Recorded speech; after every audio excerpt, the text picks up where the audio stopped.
50 વીઘાની માંડવી કાઢ્યા પછીની ખુશી તમે જોવો મિત્રો।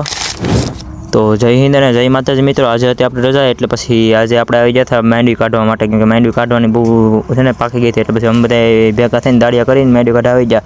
ઘડીક 10-11 જેવું થઈ ગયું, પછી અમારા બધાને ફીણા નીકળી ગયા હતા ઘડીક તો પછી અમે ઘડીક પોળો ખાઈને પછી નીકળી ગયા હતા માંડવી કાઢવા। પછી બપોરનું બપોરું કરી અને પછી બપોરે 2 વાગે અમે બધા પાછા બેસી ગયા પાછા, કેમ કે આવતી હતી ઓલી બાજુ ટ્રેક્ટર, એટલે પછી અમારું આ સહેલું રાપ હતું। પછી સહેલો રાપ કાઢીને અમે બધા એને આમ ખુશી થઈ જાય, એટલે પછી બપ્પાભાઈએ ફૂલ લીવર આપીને જવા દીધું ટ્રેક્ટરને બહાટી। પછી વાંહે આપણે બે માનવભાઈ આવેલા હતા હોસ્ટેલેથી, પછી માનવભાઈને આગળ અમે લઈ લીધું આગળ ટ્રેક્ટર, કેમ કે માંડવી નીકળી ગઈ હતી એટલે ખુશીનો અમને પાર નહોતો। પછી અમે ઘેર આવીને મેં જીતું કે કંઈ ધ્રુવી લે ને માનવે કરીને ભડાકો, કેમ કે છે ને હાઈ રોજડા બીવર આવીને ને રેજડા બીવરા હાટું સોરી હો।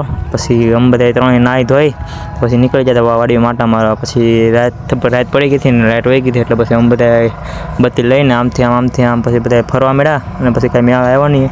પછી હું જીતું કાકાને માનો પછી નીકળી જશે ટ્રેક્ટર લઈને રાત ભગીરથે મૂકવા, કેમ કે મારે થોડું કામ હતું એટલે પછી એના ટ્રેક્ટર મૂકી અને પછી આઈસ્ક્રીમ લઈને અમે આવી ગયા હતા ઘરે। હવે અહીં સુધી આવી જાય તો લાઇક, કમેન્ટ અને ફોલો કરવાનું ભૂલતા નહીં વાલા મિત્રો।